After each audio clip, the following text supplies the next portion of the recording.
Don't go into the light. I wanna hear you explain to me why and when exactly slavery is good, and then I wanna tell you what a piece of shit you are for saying whatever the fuck you're about to say. Today we'll be watching a video from The Line. We have two atheists, Forrest, a biologist, and Dante, an ex-pastor. What I want from you in this video is simple. Listen without your religious goggles. Pretend this is just a normal conversation about a human leader's commands. And before you run to the comments, before you even finish the video, just take a breath and calm yourself. This is a touchy subject. I know how some of you get offended. We're talking about slavery and whether God allowed it. Stay open. Let's begin. Let's talk to M, pronouns whichever, from New Zealand, who says, I like to argue that God is not immoral, and it says in parentheses, against your slavery argument. So right away setting the stage, and let's see how it goes. M, you're on the line with Forrest and Dante. How are you doing today? Hi. Sorry, I'm a bit nervous. No reason to be nervous. Durante's very nice and I'm very dumb. Yeah, I've been listening for a while. So yeah, often you'll get people arguing that God's not immoral, and you'll bring up the slavery argument. I also wrote etc. there, so if there's anything else you want to bring up, I'm happy to talk about that too. You argue that the Bible, what's the word you use? Condones? But yeah, so to be very clear, there's just to make sure we're not getting off track. I would argue that the God of the Bible is immoral for a lot of reasons. There are a lot of things that the God of the Bible does that is just hideous, says, does, condones, and ordains. To be make sure I'm not mincing any words. The Bible, front to back, is a pro-slavery book. It is pro-genocide. It is pro-misogyny. It is pro-rape. It is not a good book, and the God of the Bible, the God presented in this book, is not a good God. Agreed. This is our first hurdle for many of you. I can already feel the anger from the screen. For now, do a quick swap in your head. Replace the word God with the devil. Notice how your perspective instantly changes. Yeah, okay, and I would disagree, as you can probably guess. Sure. Okay, so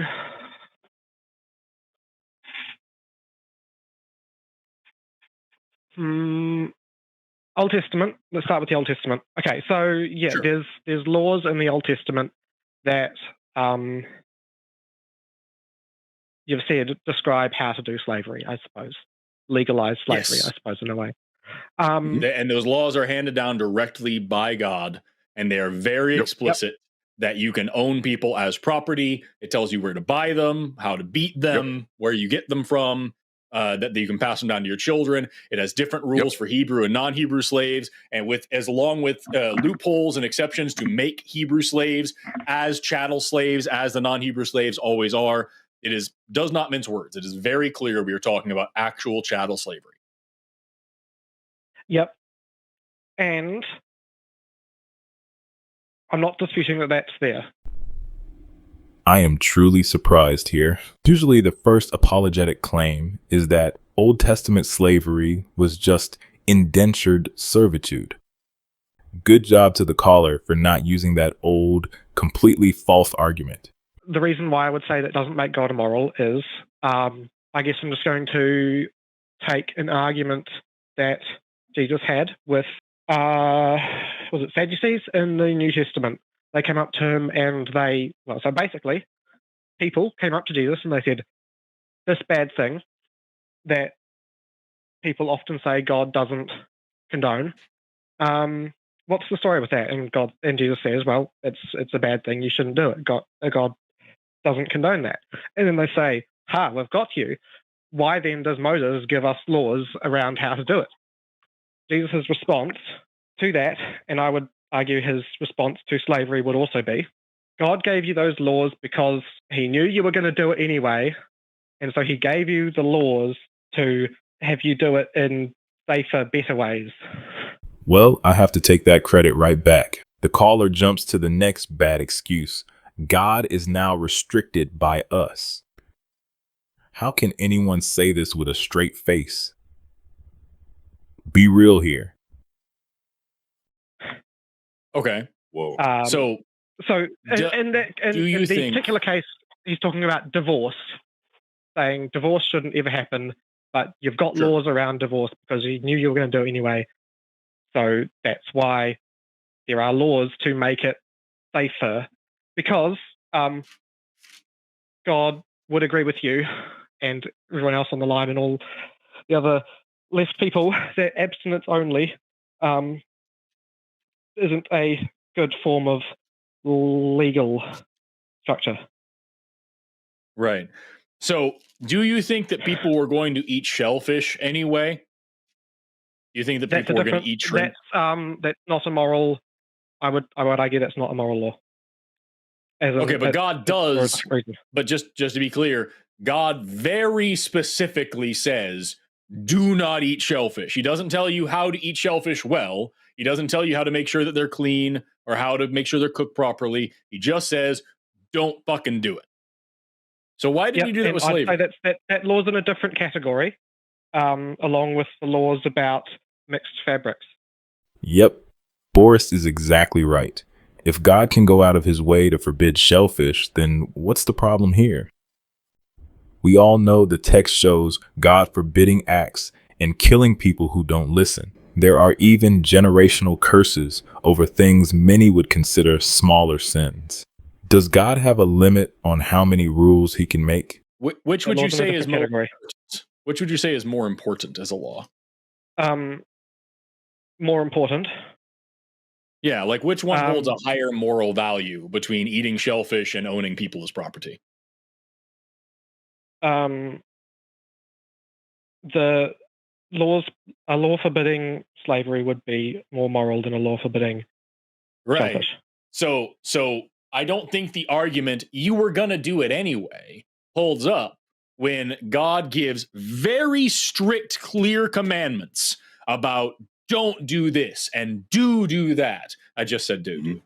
Make sure that you absolutely, under no circumstance, he says, don't cut your hair a certain way, don't wear certain clothes, don't trim your beard a certain way, don't plant crops a certain way, don't eat certain things, don't touch certain things, don't say certain things, don't draw images of certain things. Very, very clear on a lot of shit that certainly changed people's lives. The commandment not to work on the Sabbath, they kill a guy in the Bible where he was collecting sticks on the Sabbath. He wasn't even part of the group. He was just some guy that the Israelites saw collecting sticks on the Sabbath, and they just murdered him for breaking their rules that he didn't even know about. They are very, very clear about what rules matter. And then sometimes, specifically when it comes to whether or not human beings can be used as farming equipment, well, fuck, man. What's God to do? They were going to do it anyway. How could he possibly stop them? When they were worshiping a golden calf, he can fucking stop them. But when it comes to beating people and passing them down to their children as property, they're going to do it. So he just has to let them. Really look at which rules were set and which weren't. Do they serve the culture or its leaders, or just to keep control? The laws about shellfish, about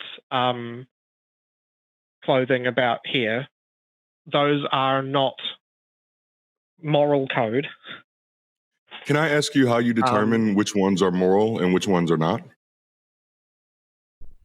These callers never can be honest on this. The Bible states so many things that conflict with our world. It depends on who we're talking to, which part of the world, and the time they grew up in. That's what ends up deciding which rules are moral and which are not. God doesn't even flat out tell us what is what. It's a complete guessing game. So,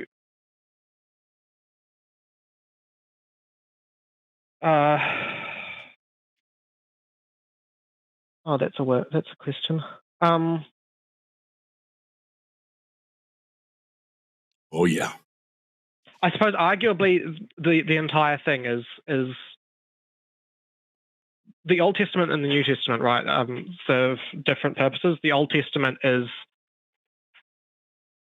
not necessarily about the New Testament not really right now. about morality, I You guess, said in a way. you said that the codes about the fabric and the shellfish are not moral codes. So what I'm asking is, what methodology or what process did you use to come to that conclusion? How do you determine that those are not moral codes? Because from a biblical perspective, if it's a law of God and you're violating it, that makes you immoral. If the Israelites violated those laws about shellfish and clothing and all that, they would be doing the wrong thing, and they'd have to make a solution for that in the way the law demands. Sure. And would they be punished by God for doing those wrong things? Would you call those things sins? Okay. And isn't every sin equal in the eyes of God? Which means it doesn't matter what kind of law it was. If they ate shellfish and that's a sin, or they owned a human being and that's a sin, they're equally bad. And yet he chose to allow, not just allow, to condone and give instructions on how to do one of them. Good point I hadn't considered. The excuse that God thought this was a sin can't be true. There's never any punishment listed, so the text doesn't treat it as sin. And not the other. Without even requiring a sacrifice to do it, which he loves is sacrifices. You have to bring, you have to sacrifice turtles and shit if you even have your period. But if you have slaves, it's just like whatever. Yeah. And again, the Old Testament in general is not an individual moral code. Okay, you're doing the same thing you did earlier. No, sorry. So how do you determine that? How do you determine that? How do you decide that it's not a moral code? And did you say the Old Testament in general is not a moral code? Yeah, I did say that. So the 10 Commandments then are not a moral code because they're in the Old Testament. All 3 versions of them are in the Old Testament. The Old Testament. So when I say the Old Testament in general, I mean top view. The thing in general is not a moral code. But there are moral codes in it. Parts of it, sure. I would say like the core, the bits that people call the core of it, right? When Jesus is asked what are the 2 most important, he goes to the Old Testament, and I'd say those are moral codes as part of the general whole. The law. Yeah.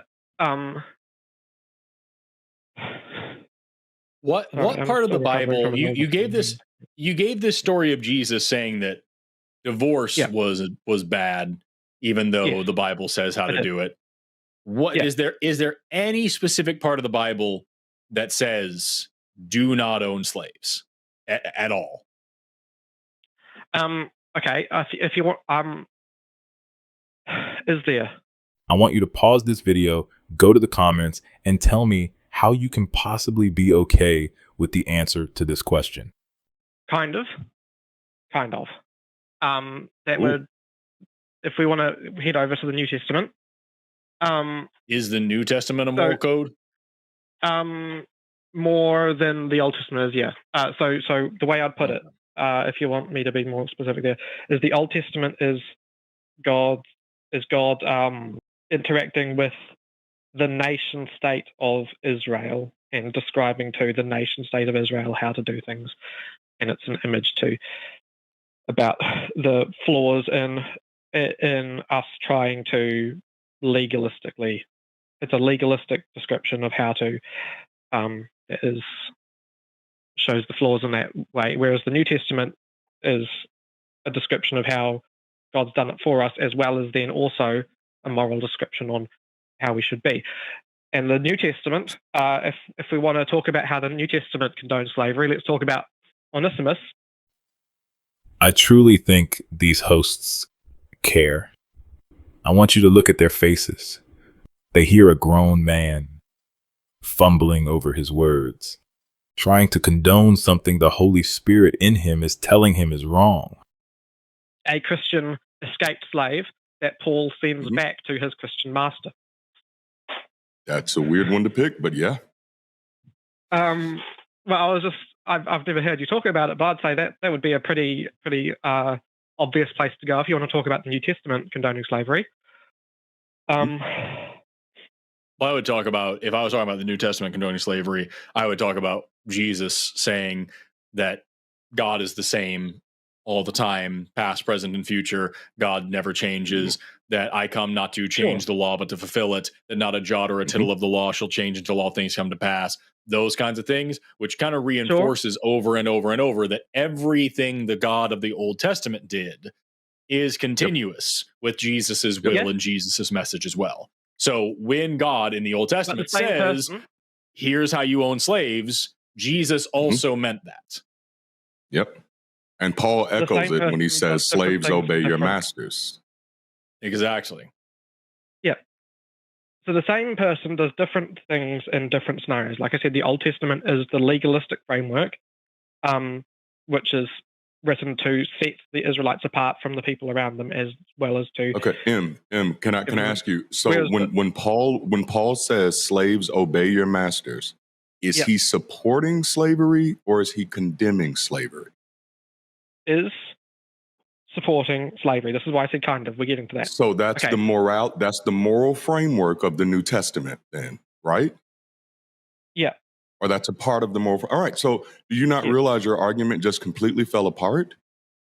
You just admitted that this is Paul's moral framework, that this is a part of Christianity's moral framework, that slaves should obey their masters. Yes. When your argument was, it's not that Jesus said that these are just things people were going to do, which was fallacious in the first place, because you can't conflate divorce and slavery. You can't make Jesus say something that he didn't say. From a theological perspective, that's called eisegesis. You're putting something in the text that is not in the text. But your central argument was that the Old Testament is not a moral framework. And when we asked, hey, how do you determine what is a moral framework and what is not? You could not answer that. And yet you're still trying to assert the claim of what is moral and what isn't moral, but only in your favor. And even when you're presented with evidence like, hey, that's not exactly right, you're just trying to find a way to circle it back and make it right. But we just walked you right into this corner where you had to admit that, yes, the New Testament is supporting slavery. So what exactly is your argument then, Em? The crazy thing about the New Testament to me is this. Who do most modern churches really listen to? It's not Jesus. It's Paul. Okay, so you didn't walk me into that corner. I was getting there myself. I am aware that Paul says, slaves obey your masters. Paul also says, masters don't threaten your slaves. Masters treat your slaves the same way I told them just now to treat you. Also says a bunch of other things. So hypothetically, sorry, I'm sorry to interrupt you. I'm sorry to interrupt you, but like, he could have just said, don't have slaves. Instead, he said, treat your slaves good, and slaves obey your masters, even if they are cruel to you. This really frustrates me. This should not be that hard. Yeah. So he didn't give any laws or commandments or rules. He gave a kind suggestion to maybe beat the people who you are owning and robbing of freedom a little less, but it's okay if you don't. They should obey you anyway. That's the whole message. What part of beating someone is not threatening them and treating them the same way they've treated you? Like, yes. No, so to be clear, hypothetically, you were my slave and you knew I was obeying. The God of the Old Testament gives instructions on how to beat your slaves. And again, that's not the moral framework, that's the legal framework. We're sticking with the New Testament for a moment. But right, I get that. But like, who are we supposed to be listening to here? Are we when we read the Bible, are we supposed to be listening more to God or to Paul? We're supposed to be listening to God, but the Old Testament is so you have God. You have God who says it's okay to own slaves, beat them, and pass them down as property. And Jesus who says, hey, everything I said in the Old Testament is right. Slavery, green flag for me. And you have Paul who says, maybe just beat your slaves less. And that's Jesus, the moral. Explicitly said in the divorce question, and therefore presumably in others, that you cannot make that presumption. I will not allow that presumption. Okay, and, right. And furthermore, I refuse. When you're saying Jesus said everything I said in the Old Testament.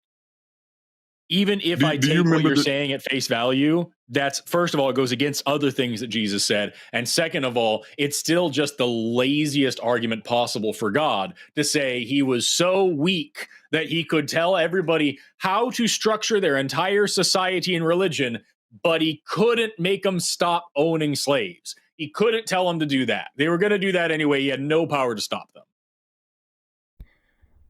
We're talking about a perfect God. An all-powerful God.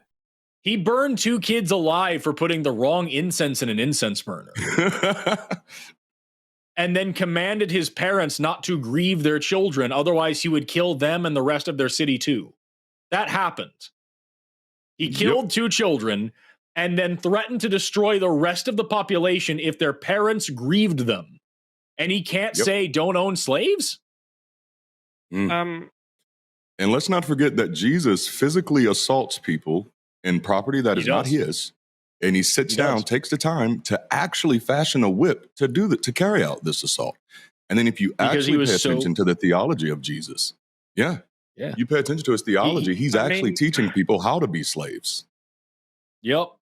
He fashioned a whip and overturned tables and beat the shit out of a bunch of people because he was so fucking passionate about money lending. He was so passionate about he was serious about blasphemy and he was serious about microeconomics, but he didn't give a fuck to say anything about slavery. Can we please admit there is something wrong here? Man. I'm sorry. If this guy exists, his priorities are way out of whack. Yes. Yeah, you're right. I don't recall any particular time Jesus spoke directly about slavery, though I do find the story of Jesus, flipping over the capitalist stalls and chasing them out of the temple kind of fun. Yeah. So let me just ask you this. Is there, like, if somebody, just pick anybody you like, just a random amorphous theoretical person, if somebody endorses and condones slavery and approves of slavery and says this is something you're allowed to do and he tells people how to do, no matter what, is there any circumstance in which that person is in the right? Now, the rest I'm going to let play out. Forrest and Dante say some poetic stuff. Stay and listen. Enjoy the rest. And remember, question your beliefs. Come on. Be honest. Yes. I'm going to say yes, and I'm going to say it's complicated, but I'm going to say yes. Okay. Please give me the exact scenario in which slavery is good and morally justifiable. Okay. Now, honestly, I'm not from America, so I'm not fully up on exactly how. Yeah, I wanna hear you explain to me why and when exactly slavery is good, and then I want to tell you what a piece of shit you are for saying whatever the fuck you're about to say. Okay. I can hear Your question is, please explain the exact circumstance in which slavery is good.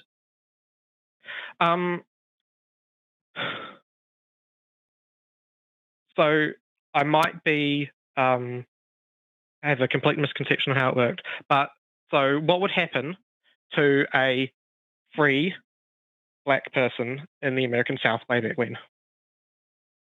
Okay. What would happen to them, if you wouldn't mind? I'm not going to say that it's. Yeah, I feel like you're about to fuck up, and I'm hoping that you don't. Don't do it. Don't do it, man.